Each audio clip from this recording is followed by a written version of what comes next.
12 მარტია 4 შაბათი თქვენ თავისუფალ სივრცეს უყურებთ მე ვახო ხუზმიაშვილი ვარ საღამო მშვიდობისა 9 მილიონის საქმეზე 9 წელი ექს-პრეზიდენტს მიხეილ სააკაშვილს 2019 წლებში საბიუჯეტო თანხების გაფლანგვა პირადი კომფორტისთვის სააკაშვილი ამ ვერდიქტს სამუდამო პატიმრობას უწოდებს. მას შემდეგ რაც ვერაფერი ვერ მიპოვეს პრაქტიკულად სამუდამო პატიმრობა მომისაჯეს საპრეზიდენტო ოფისის ოფიციალური ხარჯებისთვის.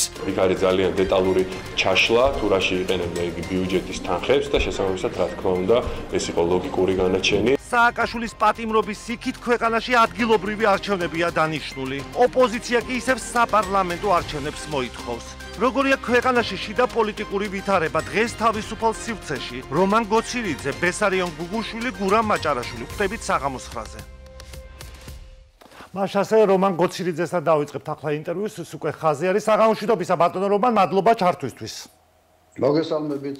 ბატონო რომან, მოდი დავიწყოთ დღეს თბილისის საქალაქო სასამართლომ ყოფილ პრეზიდენტს მიხეილ სააკაშვილს 9 წლიანი პატიმრობა მიუსაჯა. თქვენთვის რა არის ეს გადაწყვეტილება, როგორ შეაფასებთ?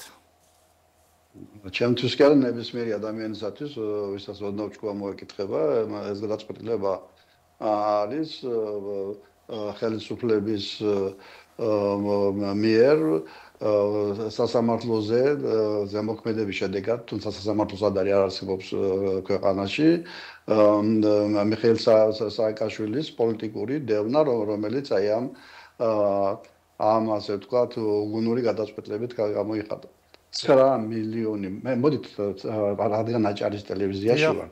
აჭარიდან მოგიყვანთ ფაქტებს და ყველა შემდეგ საკითხზე მე შევეცდები ჩვენს მოქალაქეებს და პირველ რიგში რა თქმა უნდა აჭარის მოსახლეობას გავაგებინო მათთვის ახლო ასე ვთქვათ მაგალითებიდან 9 მილიონი 9 წელიწადი იყო მიხეილ სააკაშვილი პრეზიდენტი.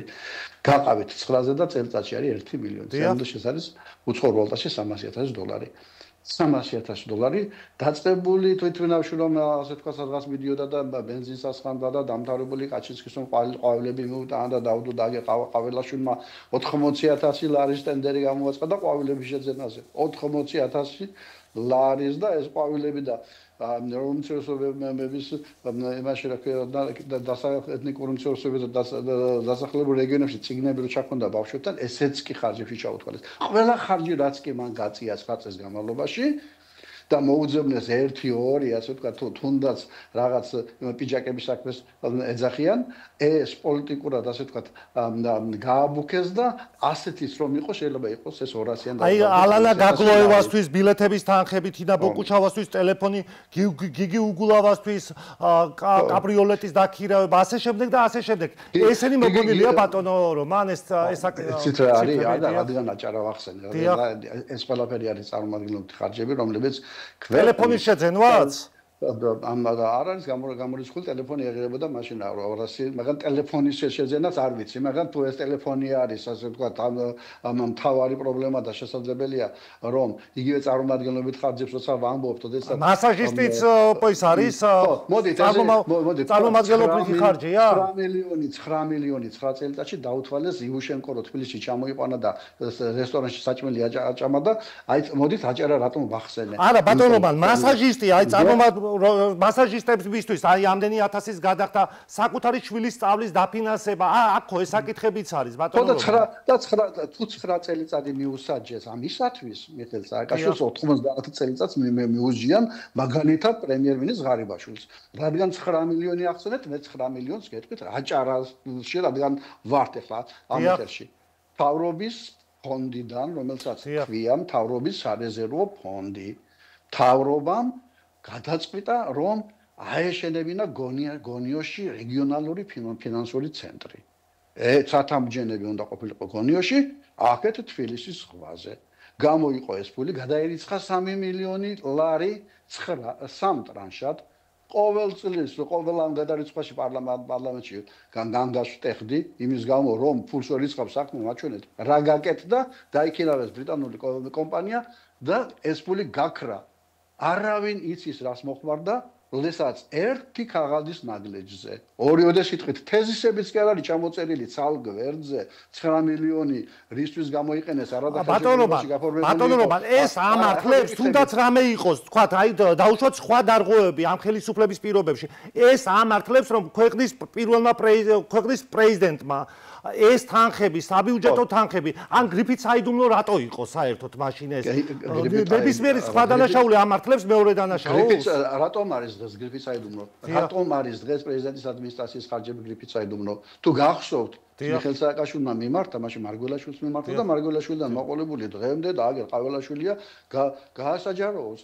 იმის გამო რომ როდესაც არის გრიფით საიდუმლო და ეს ასე ვთქვათ ანალოგიური ხარჯები იყო გაწეული ყველა პრეზიდენტის, მათ შორის პრემიერ-მინისტრის მიერ, რატომ მიუსაჯეს მხოლოდ ჯარიმა თემურ ჯანაშიას? იმიტომ რომ სწორედ რომ დღევანდელი სახელმწიფო დაცვის სამსახურის უფროსი რომელიც მარჯვენა ხელია ბიძინა ივანიშვილის ხვალ ანალოგიური საქმის გამო, როდესაც ხელისუფლება შეიცვლება და მსგავსი ხარჯები იქნება გამომგზავრებული, არ ჩაჯდეს ციხეში. ამიტომ გრიფით საიდუმლო თუ ეს იყო ასე ვთქვათ საიდუმლო რაღაცები, სხვა პრეზიდენტებისა და სხვა პრემიერების ხარჯების გავასაჯაროოთ. აი ბიუჯეტი და რატომ დავაფინანსებდეთ ნებისმიერი, გინდა სააკაშვილი იყოს, გინდა სხვა მასაჟისტების ჩამოყვანას პრეზიდენტისთვის რატომ დავაფინანსებდეთ? 9 მილიონი 9 წელიწადში რომლის 99% არის სახელმწიფო საჭიროებისათვის გაღებული ხარჯები. 2, 3 და თუნდაც 10 რაღაცა ისეთი რომელიც იყო სიწერია რომ ჟურნალისტები ჩაიყვანა იმედო ბათუმში, ბათუმში ჩამოიყვანა ჟურნალისტები და ამ ჟურნალისტებმა ისეთი სტატიები დაწერეს რომ შევარდნაძის დროს საქართველოში 300,000 უცხოელი ჩამოდიოდა და ტურისტი კოსმეტიკური პროცედურებისთვის 70,000 ლარი ბატონო რომან კოსმეტიკური როდესაც შევარდნაძის დროს 300,000 ტურისტი ჩამოდიოდა და მარტო ასე ვთქვათ თუნდაც იმ სარეკლამო თუ PR თუ სხვადასხვა ასე ვთქვათ თუნდაც იგივე ხარჯები რომლებიც ჟურნალისტებისათვის თუ ქვეყნის ნებადობის ამაღლებისათვის 8 მილიონამდე ავიდა ეს გავიგე მაგრამ აი ალანა გაგლოევასთვის 6,400 ლარი სასტუმროს ფული აი ამებზე რა სიტყვა ბატონო ნიჟარაძისთვის სასტუმროს ფული 4,300 ლარი. დამთავრებინეთ რადიანაჭარის მოგიყვანეთ. და მან რომ ეს დაპატიჟა დღეს რომ დუბაიდან თურმე 6 მილიარდი ინვესტიციას დებენ გონიოში ცალთამჯერები უნდა ყოფილიყო და ეხლა ის დაავიწყდა 10 მილიონი 9,8 მილიონი გაქრა გონიოში იმიტომ ვახსენე და ეხლა იმავე ადგილას არაბებმა ის უნდა აშენონო ასე ვთქვათ სახლები და ბინებიო. თბილისში, ბათუმში რომ ბულვარში რომ პალმები აჩუქა იმ შეიხთან ჩასული ასე ვთქვათ ბილეთების ფული დაუფარეს. იქ ჩაყვანილი ხალხის ასე ვთქვათ და მასთან მისი ასე სუფრაზე დაპატიჟების ფული დაუთვალეს. ის 10 საუკუნე არაბეთი მოწყვეტილი იყო საქართველოსთან და საერთოდ თუ არსებობდა არავინისო და მარტო დუბაიში ფრენები რო დაიწყო, მას ტანსაცმელი ჩამოყვეთ და გასაყიდად აგერ თბილისში რომ ბილტმორის სასტუმროა 70 მილიონიანი მეტეხის სასტუმრო თავისუფალი ეკონომიკური ბათუმში ინვესტიციები და ასეთ დროს წარმომადგენლობითი ხარჯები თუნდაც იგივე მაღალი რანგის ან სერიოზული ინვესტორების გამასპინძლების ფულს უთვლიან. ეს ასე ვთქვათ ის რაც ბათუმის მაგალითია. ბატონო რომან შეხედეთ გასაგები ეს ყველა მსგავსი გადაწყვეტილება რაც მიღებული არის ამ ხელისუფლების მით უმეტეს საქართველოს პრემიერ-მინისტრმა 250 ყველაფერი ერთად ესო დავაჯამოთ. ეს ხომ 9 მილიონი ხომ ყველა სახელმწიფო ხარჯი 1% იყოს. მარტო ამდენი ღარიბაშვილმა სასტუმროში დახარჯა ნიუ-იორკში ჩასვლისა 250,000 დოლარი. გასაგებია ეს გავიგეთ, მაგრამ შეხედეთ წარმომადგენლობით ხარჯებში შეიძლება იყოს კოსმეტიკური პროცედურა პრეზიდენტის, თავის შვილისთვის ტელეფონის ყიდვა, საკუთარი შვილისთვის სწავლის ფულის გადასახადი, ალანა გაგლოევისთვის სასტუმროს თანხა, სოფო ნიჟარაძისთვის თანხა. 99% არის სახელმწიფო საჭიროებისთვის გაღებული ხარჯები და თუ 1-2 მსგავსი რაღაც იყო რომელიც შეიძლება რომ დააჯამო 20,000 ლარიც არ იქნება ან შეიძლება მეტიც იყოს. აი ამაზე ასე ვთქვათ აგება PR კამპანიის როდესაც გაძარცვეს დღეს მაგალითად აღარ ჭიათურმან განმონდა ფერო თურმე დააყადაღა და ვიღაცა რიჟა ახლა ამას რატო ამბობ იცით ისე რადგან გონიოში ბინების აშენება ვიღაცა რიჟა მახარაძე თუ კაპანაძე სათხე თავრობის მიერ დანიშნული ზესტაფონში და ფეროში ჭიათურ მანგანუმი გააკოტრეს, ყადაღა დაადეს, ახლა გამოიტანენ აუქციონზე და უცხოელ ინვესტორს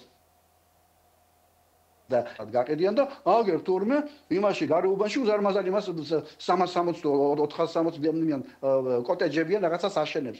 ტოტალური ძარცვა, როდესაც მიდის ქვეყანაში 100 მილიონი დოლარი იხარჯება ჩვენი ბიუჯეტიდან. მე რიცხვს როცა ვამბობ, ეკონომისტი ვარ. ეკონომიკური ისო მაქვს აგერ უკან ემბლემა, დღეს აქციების პასუხობდი იქ, ასე ვთქვათ, ამერიკაში ცოტა ზურები ხდება, ცოტა ნეგატიურია. ამერიკაზეც უნდა გელაპარაკოთ, დიახ, კითხოთ და. ხო, და ტესლას პასები 50% დაეცა და მე ეკონომიკ ციფრებს როცა ვამბობ, იცოდეთ რომ ეს არის 100%-იანი სიზუსტე.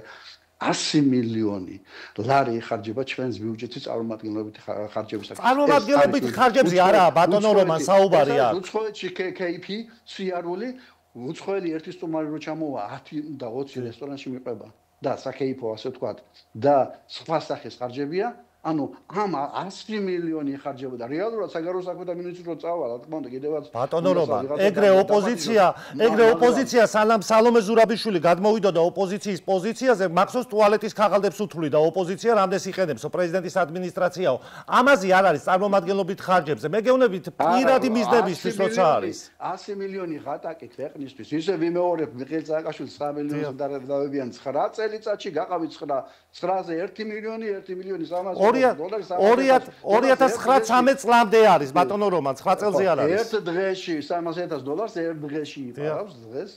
გასაგებია. ბატონო რომან, სხვა საკითხებიც მინდა რომ გავიაროთ. გასაგებია.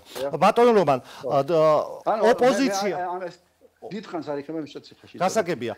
აქციები, რომელიც არჩევნების შემდეგ არის. და ხელისუფლება იქნება მიხეილ სააკაშვილი თავისუფალი. არჩევნების შემდეგ ოპოზიცია არის პრაქტიკულად, ხო? ერთ პოზიციაზე რომ უნდა დაინიშნოს ახალი არჩევნები. რა თქმა უნდა, ოპოზიცია მთელი მსოფლიო. ოპოზიცია რატო? შეწყდა ამერიკიდან ყოველ შემთხვევაში შეწყვეტილი არის ეს მოთხოვნა ახალი ადმინისტრაციის მოსვლის შემდეგ. დღეს თქვენ იცით რომ სენატშიც იყო ჩანიშნული სხდომა, ეს სხდომა არის გაუქმებული, სადაც სანქციებთან დაკავშირებით უნდა ყოფილიყო ხომ მსჯელობა. თქვენ ხომ არა გაქვთ ინფორმაცია რატომ არ ჩაინიშნა პირველ რიგში ეს სხდომა და მეორე რიგში უნდა კითხოთ რა ხანში შეელოდებით აი ამ შედეგებს, რომელსაც ითხოვთ მთელი ოპოზიცია. მთელი ოპოზიცია კი არა ქართველი ითხოვს მთელი საერთაშორისო თანამეგობრობა. დღეს არ არსებობს პოსტსაბჭოთა სიცეშიც კი არიან დიქტატორული სახელმწიფოები. მაგალითად თურქმენეთი არის დიქტატურა. ასია. დიქტატურა სხვა არის, ავტორიტარული რეჟიმი სხვა არის. მაგალითად ყირგიზეთში ავტორიტარული რეჟიმია, ყაზახეთში დიქტატურა არ არის. ავტორიტარული რეჟიმია, უზბეკეთშიც დიქტატორული სახელმწიფოს ნებისმიერ თანამდებობის პირს. თურქმენეთის წარმომადგენლებს ევროპის ნებისმიერ ქალაქში შეუძლია ჩასვლა. პრეზიდენტს, პრემიერ-მინისტრს, მინისტრებს საქართველოს პრემიერ-მინისტრს არ შეუძლია ბალტიის ქვეყნებში და ევროპის ზოგიერთ ქვეყანაში ჩასვლა. საქართველოს შინაგან საქმეთა მინისტრი მაგნიტსკის სიაშია შეყვანილი. არ არსებობს დღეს რეგიონში და პოსტსაბჭოთა სივრცეში ქვეყანა, რომელიც მოკვეთილი იყოს საერთაშორისო თანამეგობრობიდან და რომელსაც ერთი მეგობარიც არ აქვს. საქართველოს მეგობარი არის ორი მარტო რუსეთი და ბელორუსი. ბელორუსიც კიდე ძალყბად ესეშმაკია ლუკაშენკო და დიდად თავს იგებს. სენატში რატომ ჩაიშალა სხდომა ბატონო? არ გამოიდებს ხოლმე. ამიტომ ყველა ასე ვთქვათ რეზოლუცია ევროპარლამენტში, მათ შორის სენატში მეგობარი აქტი, ამერიკის შეერთებული შტატების მთავრობამ დაასანქცია ბიძინა ივანიშვილი. სენატში არაფერი არ ჩაშლილა. სენატში ახლა შევიდა, ვინაიდან ეს იყო კონგრესის მეორე პალატაში, ჯო ვილსონის ასე ვთქვათ, დღეს ჯო ვილსონს კიდევ ერთი დაემატა ინიციატორები კანონის ინიციატორები თუ დაუშვათ 6 იყო, ახლა 7 გახდა. იქ კიდე ორი კანონი, ერთს ქვია მეგობარი აქტი, რომელიც სანქციებს ითვალისწინებს და მეორე არის საქართველოს ასე ვთქვათ ამ ხელისუფლების არაღიარების აქტი. ივანიშვილის რეჟიმის ასე ვთქვათ რაღაცა სიტყვა ნახმარებით ვარაცხები რაღაც მოძღალადე თუ რაღაც ძალიან ასე ვთქვათ დამამცირებელი ტერმინით არის მოხსენებული ივანიშვილის ამ რეჟიმის არაღიარების აქტი. ორივე აქტი არის კონგრესის ასე ვთქვათ ერთ პალატაში. ეს უნდა გამართულიყო ეს წარმომადგენელთა პალატაში, ხოლო სენატში ეს აქტი არ იყო შეტანილი და ორმა ასე ვთქვათ სენატორმა დაარეგისტრირა. ინიცირება გააკეთა სტომა ჯერ სად არის საკანონმდებლო ინიციატივას აქვს პროცედურა და სტომა მე იმართება კომიტეტში და შემდეგ უკვე გადის პლენარულ სტომაზე გუშინ დაარეგისტრირდეს არავითარი სტომა არ უნდა გამართულიყო ხოლო ჯო ვილსონმა აგერ განაცხადა უკვე ტრამპის სახით ლაპარაკობს და თქვენ რომ ასე ვთქვათ ეხლა ის გააკეთეთ რომ ამერიკის შეერთებული შტატებმა აზრი იცვალა სად იცვალა გუშინ დინარაძე გამოვიდა და კალაძე ის გენერალური მდივანია პარტიის ეს კიდე რაღაცა არის რა პოსტია არ ვიცი ორივე მერდაიგივე სიტყვით ილაპარაკა რა თქმა უნდა ასე ვთქვათ იმის ივანიშვილის დარიგებით რომ ესო სამწუხარო ამბავი ხდებაო მგონიო ამო გლობალური ომის პარტიას უკვე ამას არ იზახენ რაღაც deep state მოიგონეს deep state-ს მგონი ტრამპი ვერ ამარცხებს deep state-ი როგორ მოიგონეს ტრამპი ამბობს თვითონ ხო და deep state-ია და ტრამპს მოიგონა ხო და deep state-ს ტრამპი ვერ ამარცხებს სამწუხაროდ თავს აქნევდა ერთის და მეორეც და ვინ არიან ეს deep state-ები ეს სენატორები რომელი სენატორები ანუ დემოკრატები არიან და ეს რესპუბლიკელები არიან და თუ და თანაც ასასაცილო რაღაცაა ამერიკამო აი ამ გლობალური ომის პარტია ტრამპმა თუ მსოფლიო მასშტაბით დაამარცხაო ჩვენ მაგას გავიგებთო საქართველოსთან დამოკიდებულებაში ანუ შეფასების კრიტერიუმი ყოფილა საქართველოს ასე ვთქვათ ამ ხელისუფლებასთან ამერიკის დამოკიდებულება სანქციებს თუ გააუქმებს ვიზინა ივანიშვილს და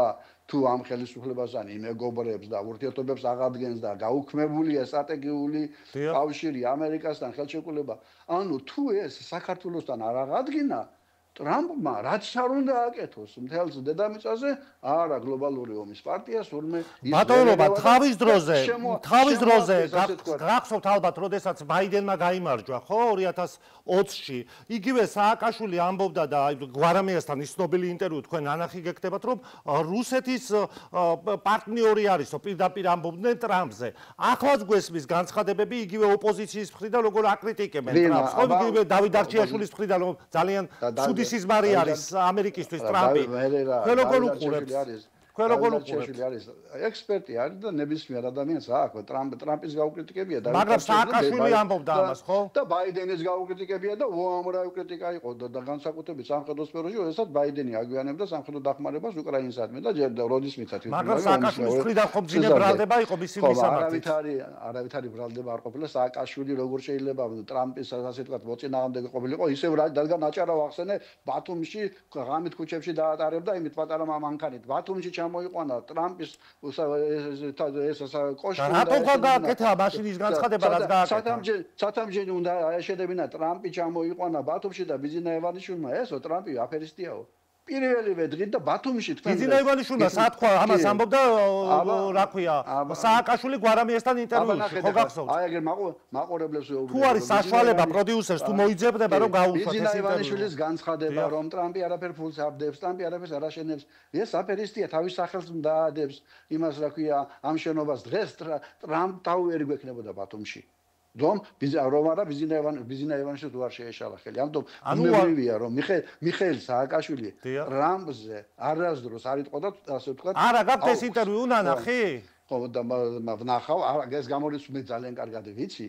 რომელი პოლიტიკოსი რა ფორმით და ვის როგორ აკრიტიკებს ილუზია ეს რომ დღეს ტრამპის ადმინისტრაცია ვინც არ უნდა იყოს მინისტრები აგერ ტრამპის გუნდის მთავარი ბირთვი პარლამენტში ანუ კონგრესი ქვია სახელად ორი პალატაა იქ ერთ პალატაში აგერ ადამიანი ჯო ვილსონი რომელიც ტრამპის ინაუგურაციაზე მივიდა თეთრი პერანგით და შემდეგ გაიხადა და შიგნით აი ფეხბურთელები რო გოლს გაიტანენ და გაიხდიან და მეორე რო გამოჩნდება მაისური და იქ რაღაც არწერები როა მიყვარხარ სამშობლოან ან რაღაცას უძღვნიან გულებს ტრამპის სურათი ჰქონდა კერძზე გამოხატვა ჯო ვილსონის ორი ინიციატივა ორპარტიული რომელშიც დემოკრატები და რესპუბლიკელები ერთდროულად ითხოვენ დასანქცირებას თუმცა კიდევ უფრო მეტ სანქციებს ივანიშვილი დასანქცირებულია ვიცი ჩვენ და მისი ოჯახი ოღონდ ნაწილობრივ ბიზნესს არ შეეხო და მაინც მოსვლისათვის შანსი მისცეს მას ვინაიდან ფიზიკურ პირს აქვს სანქცია და მის ბიზნესს და მის ოჯახს არ აქვს ამერიკული სანქცია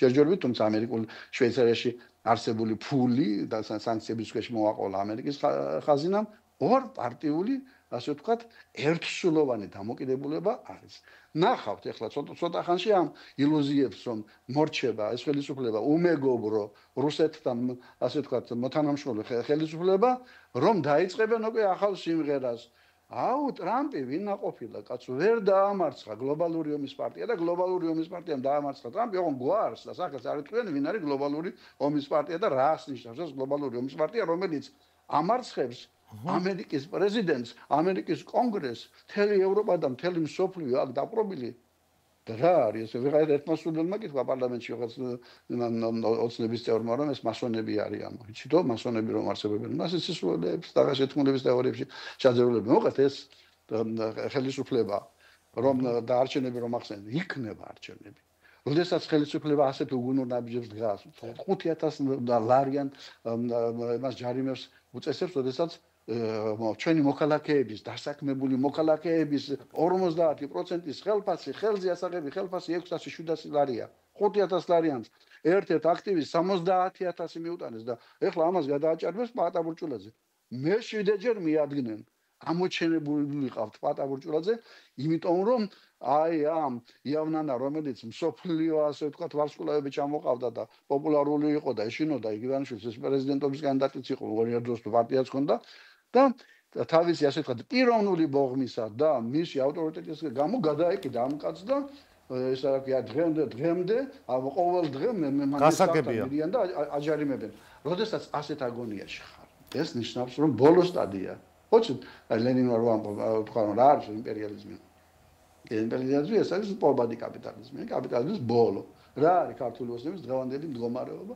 პოვადი მართლობა რომელიც აი ახლა ასე ვთქვათ საერთაშორისო იზოლაციის ფონზე თუ ჭკუა ექნება არჩევნების გზით წავა არჩევნები იქნება თვითონ ეს არჩევნები ეშმაკواد შემოაგდეს რომ ამაზე ელაპარაკონ ვინ მიიღებს ოპოზიცია მიიღებს ბატონო რომან მე ასე ხარისხოვანი ბატონო რომან არის საპარლამენტო არჩევნები არ ვიცი აქ ის რეჟისორსაც ვთხოვ თუ არის საშუალება აგერ ტელეფონით მოვიძიე მე ეს ინტერვიუ სანამ ტექნიკურად გვარამია სააკაშვილის ინტერვიუ გესმით ჩანს რომ ტრამპი არის რუსული პროექტი თუ არის ოპერატორსაც იქნებ მოვაწევინოთ ეს გვარამია რუსული გავლენის ტიპები რუსული ფულით რუსული დეზინფორმაცია ხერხებით ეხმარებიან ტრამპს. როდის ამბობს? პოლოვის ნიშანი არ უნდა დავსვათ, ბოლო არ უნდა გავბედოთ და არ უნდა ვთქვათ, რომ რუსული პროექტი იყო ამერიკის პრეზიდენტი 4 წლის განმავლობაში ვინც მართავდა ამერიკას იყო რუსული პროექტი.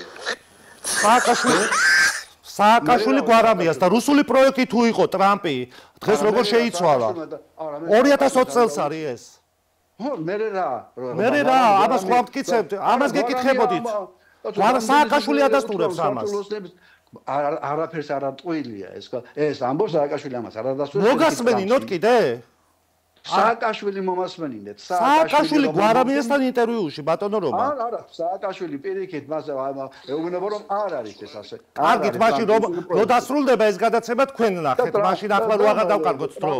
ტრამპის წინასაარჩევნო კამპანიისას საარჩევნო მაშინაც კი როცა არ იცოდა სააკაშვილი ვინ გაემარჯვებდა მან ტრამპთან მისი სურათები ტრამპის იყოფნის ბათუმში ტრამპის ასე ესენი გავიგეთ მაგრამ აგერ გვარამიაც ამბობს კაცო რომ რუსული პროექტი იყოვო ჯერ კიდევ არჩევნები არ იყო დამთავრებული და არავინ არ იცოდა ვინ გასაგებია მადლობა ბატონო რომან მადლობა თქვენ მოწვევისათვის მადლობა და უნდა გადავიდეთ ახლა ბატონი გურამ მაჭარაშვილი არის ხაზე ხალხის ზალიდან საღამომშვიდობისა ბატონო გურამ მადლობა ჩართვისთვის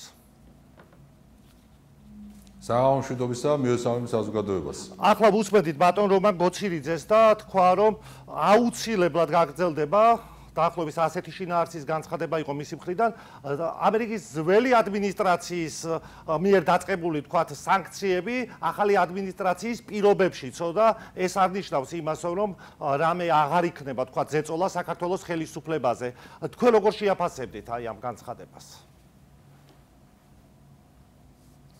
ნუ პირველ რიგში საზოგადოებას ის უნდა შევახსენოთ ახლა რომან გოცირიძე თვითონ კოლექტიურ ნაცნობრობაში აღარ ჭირდება არავის სიაშიც არ ჩასვეს და შესაბამისად მისი აზრი ხა ნაკლებად საინტერესოა ჩვეულებრივი ერთი მატყუარა ადამიანია დარჩება ისტორიაში კუპონად როგორც იყო შექმნა ეს რაღაცა კუპონი რომელიც ჰაერის ფულივით იყო და პარლამენტში წინამოწევაში ხო იყო ჩვენთან ერთად. დიახ. როცა გამოდიოდა, სულ ტყუილებს ლაპარაკობდა. როგორც კი მტკიცებულებას წინ დაუდებდი, ეს ის არ არის, რაც თქვენ გონიათ თუ ამას ამბობდა. ნუ აი ერთვენად დღეს შეიძლება თქვას, რომ მე რომან გოცირიძე არა ვარო. აი ესე აი რომან გოცირიძეს ეხლა თქვენი ინტერვიუ ხო იყო თქვენთან? თქვენ რომ ამოვუღოთ ეხლა ინტერვიუ და თქვათ, რომ ეს ხო თქვენი ყავით, კაცო რომან ეგ რომან გოცირიძე არისო, მაგრამ მე ის რომან გოცირიძე არა ვარო იტყვის.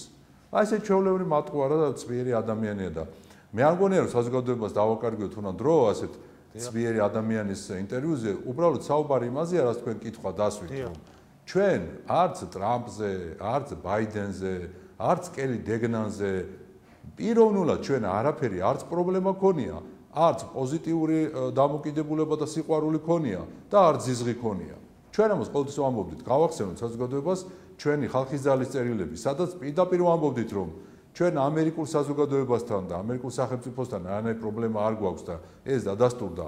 ჩვენ პრობლემა ქონდა ბაიდენის ადმინისტრაციის უსამართლობასთან, ანტიქართულ პოლიტიკასთან. ჩვენ ყოველთვის ამას ხაზს ვუსვამდით. და განსხვავება ბაიდენის ადმინისტრაციასა და ტრამპის ადმინისტრაციას შორის პიროვნებები კი არ არის, მხოლოდ ჩვენთვის პიროვნებებს კი არ აქვს მნიშვნელობა. პოლიტიკას აქვს მნიშვნელობა.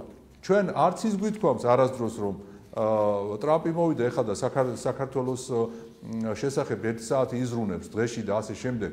უბრალოდ საუბარი იმაზეა, რომ ტრამპის პოლიტიკა რაც იყო წინასაარჩევნო და რაც არის დღეს, ემთხვევა ჩვენი ხალხის ძალის მიერ დაანონსებულ ჯერ კიდე 2 წელიწადნახევრის წინ პოლიტიკას და მერე საქართველოს ხელისუფლების პოლიტიკას, რომელსაც ჩვენ ხალხის ძალა მივეცით ამის საშუალება საზოგადოების დახმარებით, ოდესაც სიმართლე გავაგებინეთ საზოგადოებას, სხვათა შორის ეხლაც იგივეს ვაპირებთ ხალხის ძალა რომ გავაგზელოთ, რომ მართალია ეს პირველი ეტაპი გადალახა საქართველოს საბედნიეროდ, მაგრამ ჯერ კიდევ ეტაპები არის წინ და ხედავთ რომ დეზინფორმაცია გრძელდება, ის გლობალური ომის პარტია არ დამთავრებულა.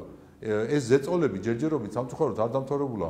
ხო ხედავთ ეგერ ტრამპის პიროვნებას ებრძვიან ამხელა ამერიკული საზოგადოების მიერ არჩეულ 70 მილიონზე მეტი ამერიკელის მიერ არჩეულ პრეზიდენტს და მის ადმინისტრაციას ებრძვიან და ეწინააღმდეგებიან და ეხა რა გასაკვირია რომ აქ საქართველოში თავიანთ წარმომადგენლების მეშვეობით საქართველოზე იყოს ზეწოლა. და ჩვენ ამას ვამბობთ, პოლიტიკა ვისგანაც იქნება ეროვნული და ქართული, ვინც არ უნდა იყოს ეს. ჩვენ ვიტყვით რომ ეს არის სწორი. აი ხლა ამათი გონიერება რაზე გადის? აი ხედავთ, აი ტრამპი მე ვამბობდი რომ ტრამპი კარგია, ვამბობდი რომ ტრამპი ცუდია. ჩვენ ვამბობთ იმას რომ რასაც ტრამპი ამბობს და ატარებს დღეს პოლიტიკას, ეს არის სწორი პოლიტიკა და ეს აირჩია ამერიკულმა საზოგადოებამ. და ბაიდენი ჩვენ შეხედულებით კი არ დავიწუნეთ და ტრამპი შეხედულებით კი არ მოგწონს, კაცო. ეს მათი ამერიკელების გადასაწყვეტია. ჩვენ პოლიტიკაზე ვსაუბრობთ და პოლიტიკა და აი ეს ხალხი ვინც არიან ახლა გოცირიძეზე არ მომბობ ეგ თვითონიკაც აღარ ჭირდებათ. აი ეს კოლექტიური ნაცმოძრაობა და დღევანდელი მმართველობა ვინც არის.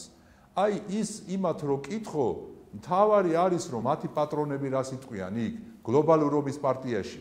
ეს არის მთავარი. ეხლა ხო ადასტურებენ, აგერ რამდენიმე დღის წინ დაადასტურეს კიდევაც სოციალურ ქსელში კოლექტიურ ნაცმოძრაობამ რომ deep state კი არსებობსო, მაგრამ მე რაო საქართველოს ხელისუფლებას ამით რა უხარიაო რა, ისო გააგზელებსო, ჩვეულებრივ გააგზელებს თავის მოღვაწეობასო. ანუ რეალურად როცა ჩვენ გვეუბნებოდნენ რომ აბა სად არის გლობალური ომის პარტია, რომელსაც თქვენ ამბობთ რომ უნდა ომი და ასე შემდგომ, აბატონო უკვე აღიარებულია ეგ ჩვენს მიერ. ბატონო გურამ 70 მილიონზე მეტმა ამერიკელმა აღიარა ეგ. ბატონო გურამ, ამ ეტაპისთვის ხო არ არის ის თქვათ განცხადებები, რაც იყო წინა ადმინისტრაციის მხრიდან საქართველოს ხელისუფლების მისამართი, თუმცა ევროკავშირიდან თქვათ მოდის ხო ეს განცხადებები არ ჩერდება, იყო ბალტიისპირეთიდან სანქციებთან დაკავშირებით რამდენიმე დღის წინ დასანქცირდნენ ჩვენი სპორტსმენები, ასე შემდეგ და ასე შემდეგ. ეს მოცემულობაა დღეს ევროპაში, ხო? ამას ვამბობ, ხო, ეს მოცემულობა, აი როგორ წარმოგიდგენიათ ურთიერთობა? კითხვას მივხვდი. მაგას ვამბობ, მაგას კითხვას მივხვდი და იმიტომ უკაცრავად გაგრძელება ამ თემის. მაგას ვამბობდი ზუსტად რომ ეს ზეწოლა არ მოხსნილა მთლიანად. უბრალოდ ეხა ყოველ დღე თეთრ სახლში სპიკერი არ გამოდის და არ ამბობს რომ საქართველოში ეხა LGBT პროპაგანდის კანონი, რატომ მიიღეთ დაცვის კანონი, რატომ მიიღეთ ოჯახური ღირებულებების კანონი, რატომ მიიღეთ გამჭვირვალობის კანონი, რატომ მიიღეთ დემოკრატია უკან მიდის, ეს განცხადებები რომ აღარ კეთდება თეთრი სახლიდან.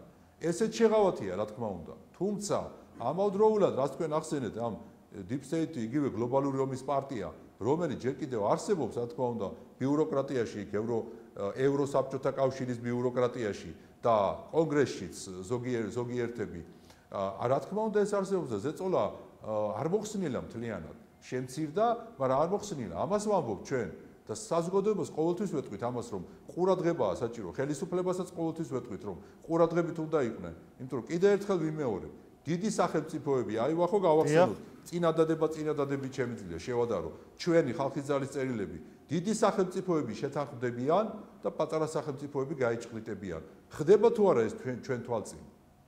უკრაინას უკვე იმაზე აღარ აქვს საუბარი, რომ გამარჯვებამდე მივაო. ვინმე სიტყვა გამარჯვება ისარგებლა ამ სიტყვით?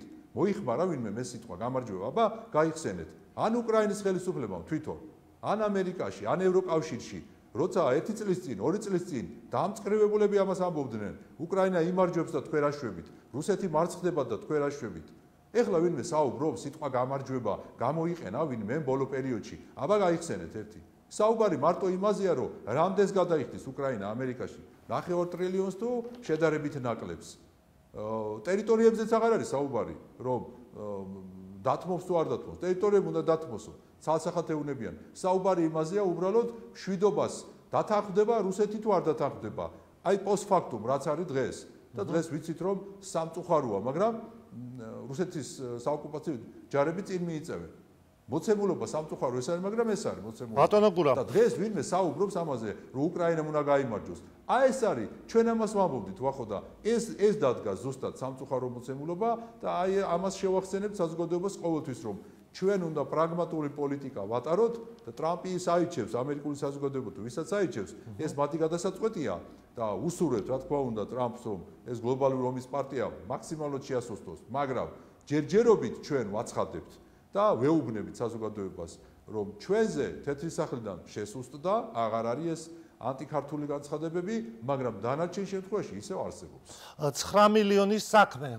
ოპოზიცია ამას პიჯაკების საქმეთ მოიხსენიებდა ექს-პრეზიდენტთან დაკავშირებით და დღეს 9 წელი მიუსაჯა თბილისის საქალაქო სასამართლომ ყოფილ პრეზიდენტს. უსამართლოს უწოდებენ ყოველ შემთხვევაში ნაციონალურ მოძრაობაში ამ გადაწყვეტილებას. თქვენთვის რას ნიშნავს ეს გადაწყვეტილება, ბატონო გურა? ნაციონალურ მოძრაობა თვითონ არის უსამართლო და ეს დადგინდება მე დარწმუნებული ვარ საგამოძიებო კომისიის დასკვნის საფუძველზე აუცილებლად დადგინდება რომ ნაციონალურ მოძრაობა არის უსამართლო პოლიტიკური ძალა და მეცაც გეტყვით საერთაშორისო სტრასბურგის საერთაშორისო სასამართლომ დაადგინა რომ არა მარტო უსამართლოა ნაციონალურ მოძრაობა არამედ სისტემური დანაშაულის მქონე პოლიტიკური ძალა არის და ეს სტრასბურგის საერთაშორისო სასამართლოს მიერ დადგენილია ეს არ მოსწონთ ქართული მართლმსაჯულების მიერ დადგენილია, ესეც არ მოსწონთ. საქართველოს საზოგადოების მიერ უარყოფილია 9-ჯერ თუ 10-ჯერ არჩევნებში. ეს არის რეალობა. შესაბამისად, ეხლა ეს 9 წელი სხვათა შორის სიმბოლურად მოუხდა სააკაშვილის 9 წელი იყო თვითონაც და 9 წელი მიესაჯა მხოლოდ ერთ საქმეზე, გაფლანგვებზე, რომ ადამიანების ან მოქალაქეების ჯიბიდან იღებდა და იხდიდა იქ ბოტოქსებში და სხვა ასე ვთქვათ მასაჟებში და დეპუტატებს მათ შორის ქალბატონ ბოკუჩავო რო გამოდის ეხლა და ტრამპის სადილზე გადაიხადაო ტრამპის სადილზე საწერია იქ არ წერია ბრალდებაში არაფერი ტრამპის სადილზე ეს წარმომადგენლობით ხარჯია ბოკუჩავოს რო საათი უყიდა სად არის საათი ტელეფონზეც ამბობს რომ ტყუილი არის 100,000-ობით როა გადახდილი ტელეფონის შეძენაზეც ამბობს რომ ტყუილი არისო ბოკუჩავომ დღეს განცხადება გააკეთა რომ არაფერი არ უყიდია საქართველოს პრეზიდენტს. ტყუილი თუ არ მივიდეს მაშინ ტყუილი თუ არ მივიდეს სასამართლოში და თქვა ასო ტყუილია დოკუმენტი დევს იქ და მარტო მაგის საათზე არ არის საუბარი 100,000-ობით და მილიონობით არის დახარჯული ჩამოთვალა მოსამართლემ ხო ეს საჯაროდ ხო ჩვენ ნახეთ თავის შვილის სწავლაში გადაიხადა სხვა დეპუტატების სხვა თვითონ თავის მივლინებაში არის 100,000-ში დადიოდა ამისთან არ ვიცი 40,000-ები 2-3 დღეში და 2-3 ღამეში ხო წარმოგიდგენიათ ეხა იქ 100,000-ში იქნებოდა და ამ მომსახურება იქნებოდა ხო იქ ნარკობარონის საფლავზე წავიდა იქ და ასე შემდეგ და ასე შემდეგ ხო ეს არის ზუსტად ერთ-ერთი საკითხი, რომლის გამოც მას მიესაჯა, ის რაც მიესაჯა და კიდევ ბევრი საკითხებია ჩვენ ვიცით, აღზრულია სისხლის სამართლის საქმე და ვიმეორებ ეს მარტო ქართული სახელმწიფოს და მართლმსაჯულების გადაწყვეტილება კი არ არის. წაიკითხონ სტრასბურგის საერთაშორისო სასამართლოს გადაწყვეტილებები, რომელიც გაასაჩივრა სხვათა შორის სააკაშვილმა გაასაჩივრა ქართული მართლმსაჯულების გადაწყვეტილება და სტრასბურგში წააგო, მელიამ გაასაჩივრა და წააგო, გვარამიამ გაასაჩივრა და წააგო, რუსთავერმა გაასაჩივრა და წააგო, ყველამ წააგო სტრასბურგში ქართული მართლმსაჯულების გადაწყვეტილება, ვინც კი გაასაჩივრა. და ეს მეტყველებს ზუსტად იმაზე, რომ ნაციონალური მოძრაობა არის, სწორედ ცრუპენტელა და დანაშაულებრივი. და აუცილებლად ამას ჩვენ საგამოძიებო კომისიის დასკვნაში მტკიცებულებებით გავამყარებთ და შესაბამისად ჩამოცილდება აუცილებლად პოლიტიკას ეს პოლიტიკური თავად თქვა სააკაშვილმა რომ პრაქტიკულადო უადო პატიმრობა მომისაჯაო ანუ ამ გადაწყვეტილებასთან დაკავშირებით გავრცელდა ხო მისი განცხადებაც სააკაშვილს რომ გავანებოთ ახლა თავი გადავიდეთ მოდით იმ კანონებზე რომლის მიღებასაც საქართველოს პარლამენტი აპირებს მათ შორის ნარკოტიკებთან დაკავშირებით თქვენი ოპონენტები ამბობენ რომ არ შეიძლება ამ ფორმით ამ კანონის მიღება და გამკაცრება სხვა კანონებთანაც დაკავშირებით ადმინისტრაციულ სამართალდარღვევათა კოდექსში შეტანილი ცვლილებები, რომლითაც ჯარიმდებიან ხო ადამიანები 5000 ლარით, ესეც ამასაც აპროტესტებენ და ამბობენ, რომ ამით საერთოდ ქვეყანაში მყარდება დიქტატურა. ამას ამბობენ თქვენი ოპონენტები. მე არ მგონია ხა ვინმე საღად მოაზროვნე მოქალაქე მიუხედავად პოლიტიკური გემოვნებისა დათანხმდეს იმას ახლა რაც თქვენ თქვით. ნარკოპოლიტიკა რო გასამკაცრებელი იყო, ამას ხედავდით ყველგან, ჩვენ მომხრეებშიც და არამომხრეებშიც. როცა დავდიოდით ხო, ქალაქებში თუ რეგიონებში, ყველგან. და ეს არ არის მარტო საქართველოს გამოწვევა, ეს არის მსოფლიო გამოწვევა, ჩვენ კარგად ვიცით. და არც იმას არ ვამბობ ჩვენ რომ ამ ცვლილებებით აღმოიფხვრება ახლა ნარკომანია საქართველოში. ამას ჭირდება სამოქალაქო შეგნება და ცოტა სხვა მიმართულებების გაძლიერება კიდე სხვა ოჯახური ინსტიტუტების ჩართვა და ასე შემდეგ და ასე შემდეგ. მაგრამ ის რომ თქვათ რეალიზატორის ნარკო რეალიზატორის მიმართ სანქციები უნდა გაიზარდოს, ამაზე ყველა თანხმდება. ჩვენ ეს არაერთხელ ქონდა ხალხის ძალას დაყენებული ეს საკითხი და ეხლა ქართულ ოცნებამცა გადაწყვიტა ქონდა ჩვენთან კონსტიტუციები, რა თქმა უნდა ჩვენ ამას დავთანხმდებით და მომავალშიც გვექნება აუცილებლად ამ საკითხთან დაკავშირებით ჩვენი მიდგომები რომ ეს აუცილებელია ამის გამკაცრება და მეცაც გეტყვით ნარკომომხმარებელი გასაგებია რომ თქვათ პატიმრობა არ აქვს ნარკომომხმარებელს, მაგრამ ეს არნიშნავს იმას რომ მას ასე ვთქვათ მის მიმართ არაფერი არ იყოს გამოყენებული, ეს მიდგომა არასწორი იქნება. გამომდინარე იქიდან რომ ხა როცა შენ ნარკოტიკულ თრობის ქვეშ ხარ ხშირად ჩვეულებრივი ადამიანებისგან უნდა განსხვავდებოდე რომ რაღაცაში შეზღუდვა უნდა კონდეს თუნდაც სხვა ადამიანების საფრთხე რო ავიცილოთ თავიდან. ნარკოტიკულ თრობის ქვეშ დიდად არ განსხვავდება თუ არესი არ არის, როცა არის თქვათ ასევე ნასვამ მდგომარეობაში ადამიანი, ხო? ჩვენ ვიცით რომ მართვის მოწმობა ამ შემთხვევაში ჩამოერთვება ასეთ ადამიანს და ამიტომაც წესდება ეს შეზღუდები მართვის მოწმობაზე. საჯარო სამსახურში, ხო, ჩვენ ვიცით სამედიცინო მუშაკებისგან დადგენილია, რომ სისტემატურად აი თრობის ქვეშ ყოფი ადამიანის გონება ვერ არის ისე პროდუქტიული, როგორც ჩვეულებრივი ადამიანის. ასე რომ ეს გარკვეული შეზღუდვებიც, არა პატიმრობა, მაგრამ შეზღუდვები მომხმარებლების მიმართაც ამიტომ არის გამოყენებული, რომ რაც შეიძლება მაქსიმალურად რეალიზატორების მიმართ თუ მომხმარებლების მიმართაც აი ეს მიდგომები დაბალანსებული იყოს რომ ვებრძოლოთ აი ამ სენს, რასაც ქვია ნარკომანია. რაც შეეხება აი ადმინისტრაციულ სამართალდარღვევათა კოდექსში შეტანილი ცვლილებები, რომლითაც თქვათ ხდება აი ამ საპროტესტო აქციების თუ ქუჩის გადაკეტვების შემდეგ მონაწილეების დაჯარიმება. ამაზეც აქვთ პროტესტი, რომ ძალიან მაღალი არის ეს 5000 ლარიანი ჯარიმა. თქვენ რა შეფასება გაქვთ ამაზე?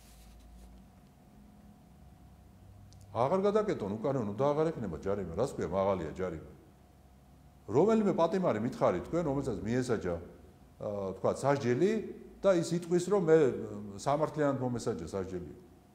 ის ამბობ, ნუ ჩაიდენ დანაშაულს და არ მოგიჯიან იმ სასჯელს. ნუ გადაკეტავ იმ გზას, როცა არ არის გადასაკეტი და აღარ გექნება ის გადასახდელი თანხა ეს 5 რაც ნიშნავს მაღალია, ამდენ უნდა იყოს 1 ლარი? რო ხშირად როცა მომიდება, მაშინ გადავკეტო? ჯერ ამაშიც ემჩნევათ რა ჭკუის პატრონები არიან, რა ლოგიკა არის ამაში, რას ნიშნავს მაღალია. ანუ ჯარიმა უნდა იყოსო, მაგრამ უნდა იყოს დაბალი. რა 100-200 კაცი რო შეიკრიბება, დანარჩენი 4 მილიონი კაცი. დემოკრატიულ პრინციპებს ეწინააღმდეგებაო, დიახ. ისიც გითხარ მაშინ. რომელ დემოკრატია 4 მილიონისთვის არ არის და 200-ისთვის არის? სადაა აქ ლოგიკა? დემოკრატია უმრავლესობის მმართველობას ნიშნავს. უმცირესობის მმართველობას კი ანიშნავს. და უმრავლესობას არ მოსწონს ეს. რომ მოსწონდეს, აქამდე გამოვიდოდა უმრავლესობა. და შესაბამისად, როცა უმრავლესობა სხვა პოზიცია აქვს, შენ ნება უნდა იბოძო და ჩაჯდე კანონის ჩარჩოებში. და მოვა არჩევნები და ვისაც გინდა მე ხმა მიეცი. და აგერ სხვა ევროპულ ქვეყნებში სად არის ასეთი კანონები, რომ როცა უნდათ 100-მა და 200-მა და თუნდაც 500-მა კაცმა გადაკეტოს მაგისტრალები. სად არის, აბა მითხარით, ხალხს ხოცავენ ქუჩაში. საფრანგეთი, გერმანია აიღეს, შეერთებული შტატები აიღეს. სად არის ეს, აბა მითხრან დაასახელონ ეს ქალაქები, სადაც გამოვა 200-300 ადამიანი და თუნდაც 400 და სადაც უნდა გადაკეტოს და დანარჩენ მილიონობით ადამიანს შეუქმნის დისკომფორტს. რა შეждდება ეს? სად არის აქ დემოკრატია? რომელ დემოკრატიაზე საუბრობთ? დემოკრატია არის უმრავლესობის მმართველობა. ბოლოსკენ მიდის ჩვენი ეთერი და აუცილებლად მინდა გკითხოთ ადგილობრივ არჩევნებთან დაკავშირებით ცნობილი არის ნაციონალური მოძრაობის პოზიცია და ფედერალისტების რომლებიც ჯერობით არ დარეგისტრირებულან როგორც პოლიტიკური პარტია რომ ისინი არ მიიღებენ მონაწილეობას გახარიასგან მოვისმინეთ რომ ჯერ ამაზე საუბარია ადრე არის და მაინც იმედს გამოთქვამენ ყოველ შემთხვევაში ყოფილი პრეზიდენტიც მათ შორის სალომე ზურაბიშვილის რომ აუცილებლად დაინიშნება პარლამენტის ახალი არჩევნები. თქვენ როგორ უყურებთ საერთოდ აი ამ ადგილობრივ არჩევნებს და საბოლოო ჯამში რას სურათს მივიღებთ? ნუ პირველ რიგში უნდა უთხრა ყველა ადამიანს რომ აღქმების დრო მთავრდება უკვე სამყაროში. აღქმები კი არ არის მთავარი, როგორც ამას აი ეს ფაშისტური და ულტრალიბერალური მიმდინარეობები ამბობდნენ, არამედ რეალობა უნდა გავითვალისწინოთ. და ამერიკულმა საზოგადოებამ გაითვალისწინა ეს რეალობა და აღქმების ადმინისტრაციას უარი უთხრა და მოიყვანა რეალური პრეზიდენტი და ადმინისტრაცია. გერმანიაში ასევე იგივე მოხდა საზოგადოებამ დაამთავრა აღქმების დრო და საქართველოში ასევე საზოგადოებამ დიდი ხანია აღქმების დრო დაამთავრა. და აღქმები აქვს ამ ხალხს. ზურაბიშვილის ესიზმრება, ვარამიას სურვილები აქვს და ასე შემდგომ. სად მიიღებენ მონაწილეობას და სად არა ეს ჯერჯერობით მათი გადასაწყვეტი არ არის, იმიტომ რომ დამოკიდებულები არიან სხვებზე, სად დადიან წინასაარჩევნოდ? ხალხში დადიან თუ უცხოეთში? უცხოეთში დადიან. რატო? იმიტომ რომ იქ არის მათი წყარო და ლეგიტიმაცია. შესაბამისად, თვითმმართველობის არჩევნებში ახლა მიიღებენ თუ არ მიიღებენ, ამათ არავინ არ ეკითხებათ. ისევე როგორც არ ეკითხებოდა 21-ში. 20-ში ხომ ამბობდნენ რომ გაყალბდა არჩევნებიო და ვინ შევა პარლამენტში პუფი იყოსო. ხო ამბობდნენ ამას. და მე ერთმანეთს ასწრებდნენ 21 წლის არჩევნებში, თვითმმართველობის არჩევნებში დარეგისტრირებაზე და საკრებულოში თავიანთი კანდიდატების წარმოდგენაზე. ხო იყო ეს რეალობა. ესე იხლება ესაც. დღესაც ესე იქნება, თუმცა უფრო უარესად იქნება ეხლა წელს. იმიტომ რომ 21-ში რო ქონდათ იმის ნახევარიც აღარ აქვთ, იმ რეიტინგი საზოგადოებაში დაკარგეს. იმიტომ რომ რასაც ეუბნებოდნენ თავიანთი ამორჩეველს, გადაყარეს უყველა. ზოგი რუსეთის სანქციებს ეუბნებოდა და ეხლა ამოსულ არ ვამბობდითო და ასე შემდეგ და ასე შემდეგ. ასე რომ თუ არ მიიღებენ მონაწილეობას, ეს კარგიც იქნება, იმიტომ რომ ჯანსაღი პოლიტიკური ძალები მიიღებენ მონაწილეობას აუცილებლად და შეივსება აუცილებლად ეს ველი და ეს კარგიც იქნება და თუ გადათქვავენ თავისას და მაინც მიიღებენ მონაწილეობას, მაშინაც დამარცხებულები იქნებიან, იმიტომ რომ ასე ვთქვათ, თავის გააწყოტილებას კიდევ ერთხელ მერამდენედ შეცვლიან. ასე რომ ყველა შემთხვევაში მიიღებენ მონაწილეობას, ვაია, არ მიიღებენ მონაწილეობას, ვუია. აი ეს არის მათი ბოლო. მადლობა ბატონო გურამ მაჭარაშვილს უსმენდით ხალხის ზალიდან და ახლა ფინეთი უნდა ჩავრთოთ პირდაპირ ეთერში და საქართველოს პირველი პრემიერ-მინისტრი ბატონი ბესარიონ გუგუშვილის უკვე ხაზია. საღამომშვიდობისა ბატონო ბესარიონ, მადლობა პირველ რიგში ჩართვისთვის. გამარჯობა. ბატონ ბესარიონ, პირველი კითხვა მინდა დაგისვათ დღეს თბილისის საქალაქო სასამართლომ მიხეილ სააკაშვილს 9 მილიონის საქმეზე მიუსაჯა 9 წელი. თქვენ როგორ შეაფასებდით ამ სასამართლო პროცესს? პრეზიდენტი იყო ადამიანი და იქცეოდა ძალიან მსუბუქად. პირობით რომ ვთქვათ. საოცარი მე გადავხედე იქ რეებში იყო ფულები დახარჯული, დახარჯული კი არ იყო, დაფლანგული იყო. და ეს ფული ხო ხალხის ფულია, ეს არ არის მისი საკუთარი ფული. რა თქმა უნდა, ამაზე სასჯელი ერგება და სასჯელის ზომა ცალკე საკითხია სასამართლოს გაასაწყვეტია. საერთოდ მე ყველა მეწოდება ვინ ციხეშია, მაგრამ დამნაშავეები რომ ყველა გამოუშვან ციხიდან კიდევ მეტი დანაშაული იქნება. მოითმინოს და მე ისა რა ქვია, თხოვოს შეწყალება და ალბათ შეიწყალებენ. ახლა ბატონი რომან გოცირიძე საუბრობდა, რომ უსამართლო არის ეს გადაწყვეტილება ადამიანმა, რომელმაც ქვეყანა აშენა, არ შეიძლება რომ ციხეში იყოსო, ეს არისო პოლიტიკური დავალებაო, ანუ სასამართლოს გადაწყვეტილებაზე ასეთი შეფასება ქონდა ბატონობას. ეხლა კი ყველას თავისიანი, ყველას უნდა რომ გაამართლოს თავისიანი. ვიძლი და იქ სინამდვილეში მე თუ მკითხავთ იმისათვის რომ სააკაშვილს ასეთი დანაშაულის ჩადენის საშუალება მისცეს, მისი პარტიის სხვა წევრებიც უნდა მიყვნენ წესით. ისე რომ ეგრეთი ვიოლი არ არის, უნდა ხო იყოს, რა ქვია, თავშეკავება და რაღაცა ზღვარი ყაჩაღობის და კურდობის. კურდობის გამართლება როგორ შეიძლება და ხალხის ფულის ფლანგვის. იქ ერთი მხრივ რო კითხო, ხალხი შიმშილობსო, გეტყვია. ვიღაც ბავშვებს საჭმელი არა აქო და მეორე მხრივ კიდე ვიღაც მიშა სააკაშვილი რაღაც სისულელებში მილიონებს ხარჯავდა.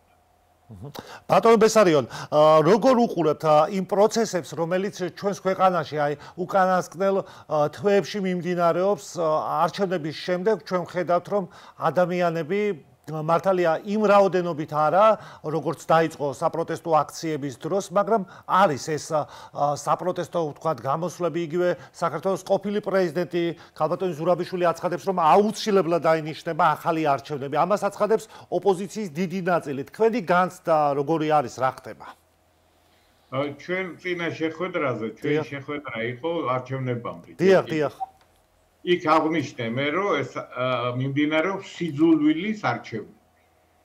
რომ მამოძრავებელი ძალა მთავარი ამ არჩევნებში არის სიძულვილი. არავინმეს მოწონება რომელიმე პარტიის, არამედ პირიქით, რომ ვიღაცა ძულს და ამის საპირისპიროდ აძლევენ ხმას. სიძულვილის არჩევნები დამთავრდა, სიძულვილი დარჩა. იგივე ჩატარდა ამერიკაში. ხაშე ჩვენ მაშინ ამერიკაც ვახშენთ. რომ ამერიკაში ჩატარდა სიძულვილის არჩევნები. და სიამოვნებაში საქართველოში და ამერიკაში დაახლოებით ერთნაირი პროცესები მიდის. ეს არის ბრძოლა კონსერვატივსა და ლიბერალის შორის. ისე რომ ახალი არაფერი არ არის აქა, გავიხედოთ, გამოვიხედოთ ევროპა და ამერიკა ობომბენ. ახლა ერთ წუთში წავიკითხე, რომ იქ ამერიკამ ევროპას დაუწესა სანქციები, ევროპამ ამერიკას დაუწესა სანქციები და ესე იგი ეხმალავებიან ერთმანეთს სანქციები. ეს არის ეკონომიკური ომი. მეტი კი არაფერი არ არის, ეკონომიკური ომია. ხოლო რაც შეეხება აი ამ გამოსვლებს, ეს გამოსვლები გადაიქცა რაღაც საფიქროდ.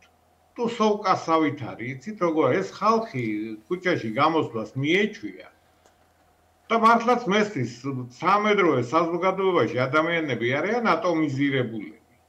იქ ქუჩაში გამოდიან, ერთმანეთს ელაპარაკებიან, მეგობრებს ხვდებიან, დროს ატარებენ. ეს უკვე ის კი აღარ არის პროტესტი, ეს არის რაღაც სოციალური მოვლენა, რა დავარქვათ, ძნელი სათქმელია, საფიქრო დავარქვათ, ნება ტუსოვკა დავარქვათ. ეს აღარ არის პროტესტი. ის კი არა, მე ვფიქრობ ხოლმე ხახან რომ ეს საბაბი რო არ ქონდეთ ქუჩაში გამოსვლის, საფრთხება რა უნდა გააკეთონ, ალბათ ფსიქიატრს უნდა მიმართონ. ამ ფსიქოლოგს, იმიტომ რომ მარტო დარჩებიან თავის თავთან. ეს უკვე არ არის ეს რაც ეხა ხდება, ეს აღარ არის პოლიტიკური პროტესტი. ეს არის სიამოვნებაში სოციუმის ერთი ნაწილისთვის გართობა. და რა ცდილობს აი ამით თქვათ იგივე სალომე ზურაბიშვილის ჩვენ ხედავთ რომ იმ ბარიერ გადალახულ თუ არ გადალახულ პარტიებიც ესწრებიან პრინციპში იმ შეხვედრას ხომ რომ რაღაცა განცდას უტოვებს ზურაბიშვილი ყოველ შემთხვევაში საზოგადოების რაღაც ნაწილს რომ აი იქნება ახალი არჩევნები. რას ანუ რატო აკეთებს ასეთ განცხადებებს თუ რეალურად ეს ვერ შესრულდება? კაი კაცო, ახალი არჩევნებია კომუნისტ პირდებოდნენ საბჭოთა ხალხს 70 წელიწადი და 2-3 წელიწადი რაღაც არჩევნებს შეპირდნენ რა მოხდა. პოლიტიკა ხო მოტყუებაზე აგებ. პოლიტიკა მარტო ჩვენ საქართველოში კი არა, თემ სოფლიოში აი ხო დავწვევდით ეხლა. დასავლეთის მაგალითზე დავწვევდით როგორ ატყუებენ ერთმანეთს და როგორ ექცევიან ერთმანეთს პოლიტიკოსები. ხო და რა განსაკუთრებით ბატონო ბესარიონ, აი ახალ არჩევნებთან დაკავშირებით არის დღეს ეს მოცემულობა, რომ საზოგადოების დიდ ნაწილს ყოველ შემთხვევაში იმაზე მეც, ვინც თქვათ ქართულ ოცნებას ხმამისა, რომ ახალი არჩევნები უნდა, ასეთი განცდა არის დღეს ქვეყანაში? მე რასაც ვუყურებ, წაგებული ყოველთვის ცდილობს, რომ რევანში მოახდინოს. ესეა ყოველ წაგებულის ბედი ეგეთია, რომ მე ოცნებობს რევანშზე. ეს რევანშისტული მისწრაფებებია და ეს იქნება რა თქმა უნდა, მაგრამ რეალურად უნარი არ აქვს რომ ეს მოახდინო. ეხეთ რა არის? აი ერთი რამეა რომ რეალობა ხო არის და ეს უნარი რომ აიძულონ ხელისუფლება ახალი არჩევნები ჩატარდეს, მათ არ აქვს ეს ძალა არ აქვს. ისე და ესე ბევრი რამე უნდა და მეც მინდა რომ დაბრუნდეს ეროვნული ხელისუფლება ზუსტად გამსახურდია. ძალიან მინდა გული. სხვათა შორის არავის არ შეუწყვეტია თქვენთვის უფლებამოსილება ხო დღემდე? არავის არ შეუწყვეტია, არავით არის ოფიციალური ლეგალური და ლეგიტიმური დოკუმენტი შეწყვეტის არ არსებობს. ეძალობლივ პრაქტიკულად უნდა არსებობდეს დღესაც, მაგრამ ნუ ფაქტია რომ ვეღარ არის. ბატონო ბესარიონ, აი აბას მინდა მოვაყოლო შემდეგი შეკითხვა. როდესაც საუბრობენ რომ აი დასავლეთი არ აღიარებს აი ამ არჩევნებს, ხო?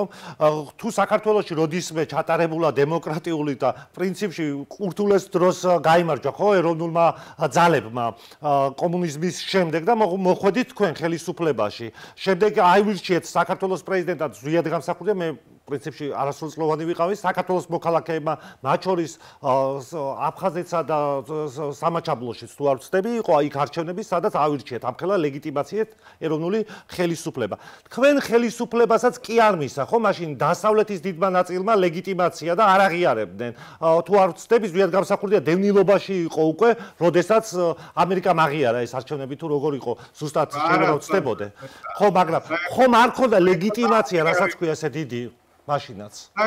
საერთოდ, ესე იგი არჩევნები რო ჩატარდა და კანონიერი იყო, იძულებული იყვნენ ამას დათანხმებოდნენ, იმიტომ რომ ძალიან ბევრი უცხოელი დამკვირვებელი იყო ჩამოსული. დამოუკიდებლობის მოლოცვასთან დაკავშირებით როგორ იყო მაშინ?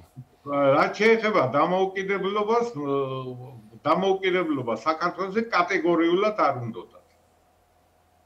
კატეგორიულად. ზვიად გამსახურდია, რომელიც ითხოვდა დამოუკიდებლობას, მიცურავდა დინების წინააღმდეგ. ეს იყო მთავარი მისი ბრალდება დასავლეთის მხრივ. ბუშის განცხადება თუნდაც უკრაინაში გაკეთებული.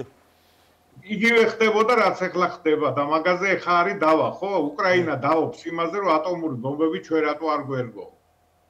ზუსტად იგივე პრობლემა იდგა მაშინაც. აი უკრაინამ გაახმაურა ეს პრობლემა, რომ დაშლა საბჭოთა კავშირის არ უნდათ, იმიტომ რომ ეშინოდათ რომ თერმობირთული იარაღი სხვა ქვეყნებს ჩაუვარდებოდათ ხელს. ეს იყო ერთ-ერთი მთავარი მიზეზი და პრაქტიკულად მათ არცნეს საქართველოს დამოუკიდებლობა კანონიერი ხელისუფლების ვითარებაში, იმ პირობებში, სამზვიად გამსახურდია იყო ხელისუფლებაში და ხოლოდ მერე, როდესაც უკვე პუჩისტვერი იძულებული იყო დევნილობაში წასულიყო, მაშინ ცნეს საქართველოს დამოუკიდებელ ქვეყნად უკვე პუჩისტების ხელში. ესე იგი, საქართველოს დამოუკიდებლობა ცნეს ხუნტის პირობებში, წარმოიდგინეთ. ანუ ორმაგი სტანდარტი იყო. ორმაგი სტანდარტი იყო, რა თქმა უნდა, როგორც ახლა, ზუსტად იგივეა, რაც ახლა. ესე იგი, თვითონ დასავლეთის მიდგომა საქართველოს მიმართ, ანუ სუსტის მიმართ საერთოდ. ესეთია. მაგრამ სავიდანები ერთმანეთს ჭამენ ძაღლებივით ბოდიში, ამერიკა და ევროპა დღეს ხო ხედავთ რა ხდება. ლანძღავენ, აგინებენ ერთმანეთს, ეკონომიკური ომი აქვს გამოცხადებული ერთმანეთის მიმართ და ატომურ ბომბებს არ აი ბატონო ბესარიონ, ადამიანები რომლებიც თქვათ აი თქვენ ხელისუფლებას, მაშინდელ ხელისუფლებას აკრიტიკებდნენ და ამბობდნენ რომ რუსეთში მიყავდათ, მაშინდელი ჩვენი ქვეყანა, დღესაც ის ნაწილი საზოგადოების ის ნაწილი თქვათ, იგივე ინტელიგენციით, ვინც მაშინ პარლამენტის შენობის წინ იჯდა, ტელევიზიის კიბეებთან ისხდნენ უпроსტორად მაშინაც გიყენებდნენ ამ ბრალს, ხო, რომ რუსეთში მიაქალებდით თქვენი ხელისუფლება მაშინ საქართველოს, დღესაც ვისმენთ ამ განცხადებებს და შეგიძლიათ აი პარალელები გააკეთოთ ამაზე. პარალელებიც პარალელებზე მეტი შეიძლება გაკეთდეს. არსებობს საზოგადოებაში ფენა გარკვეული. დიახ. რომელიც მუდმივად იქცევა ერთნაირად. ასევე იქცეოდნენ ეგრეთ წოდებული მენშევიკური მთავრობის დროს, პირველი რესპუბლიკის დროს, ასევე იქცეოდნენ ზვიადგამსახურდიას ხელისუფლების დროს, ასევე იქცევიან დღეს და ასევე მოიქცევიან კიდევ სხვა დროსაც. ეს არის ესე ვთქვათ მუდმივად რევოლუციურად განწყობილი კასტა ადამიანების. ეხლა მე არ ვიტყვი რომ ამათ სპეციფიური რამე გენი აქვს ამ არეულდარეულობის მომწყობის გენი. მაგრამ არ გამიკვირდება რომ ოდესმე მეცნიერება აღმოაჩინა რომ ადამიანების ნაწილი იბადება გენეტიკურად დაავადებული რევოლუციონერებით. იგივე სალომე ზურაბიშვილის იყო თუ არ ვცდები საგაზეთო პუბლიკაციები ხო რომ სისხლის მსმელი უწოდა მაშინ ზვიადგამსახურდიას. ის და მისი იმდროინდელი ქმარი ერქვა თუ შეყვარებული გამოსცეს ჟურნალი საფრანგეთში ასებითად წიგნი პატარა წელი წიგნი სადაც ესე იგი მიესალმენ სახელმწიფო გადატრიალებას ზვიადგამსახურდიას უწოდებდნენ დიქტატორს ტირანს სისხლის მსმელს და ესე იგი წამდე აყავდათ ისა რა ქვია სისხლისმსმელი მართლა ხუნტა. ანუ კიტოვანის და სიგუას ხელისუფლებას ასე ვთქვათ გამოუცხადეს ხარდაჭერა, ხო ამით? ხარდაჭერა კი არა, ესე იგი გულცეცხლოვანად მიესალმე. და ესე იგი ხელის გულზე ატარეს ასე ვთქვათ ხა იდეოლოგიურად რაც შეეხება ხელის გულზე ატარებდნენ. და მაგრამ ეს არ იყო მარტო ის საქართველოს რო ეხება, ისინი უცხოეთში იყო. და ამით აი ამ ინფორმაციას რომ გამსახურდე არის დიქტატორი და შევარდნაძე არის თავისუფლების მომტანი მთელ დასავლეთში ავრცელებდნენ როგორც ეხლა ავრცელებენ დარბიან და ავრცელებენ ტყუილებს და ჭორებს ისე რომ მათი ქცევა არაფრით არ იცვლება თაობიდან თაობამდე მე თუ მკითხავთ აი ესენი არიან ჩემ დროს ეგეთები იყვენ კომკავშირლები შევარდნაძეს ხო კომკავშირელი იყო შევარდნაძე იყო კომკავშირის დივანი პირველი დივანი ეს კასტა გარკვეული ხო გეკითხაით შეიძლება გენეტიკურადაც არის განსაზღვრული რომ ეგეთები უნდა იყოს მადლობა ბატონო ბესარიონ ყოველთვის საინტერესოა ხომ თქვენთან ინტერვიუ და მადლობა რომ კიდევ ერთხელ დაგთანხმდით და მადლობა ამ შესაძლებლობისთვის ბესარიონ გუგუშვილს უსმენდით თქვენ საქართველოს პირველ პრემიერ-მინისტრს მოკლედ დღეს ამით უნდა დავასრულოთ შევხვდებით უკვე ორშაბათ საღამოს 9-ზე მშვიდობიან ღამის გისურვით გადაგზავნებოდეთ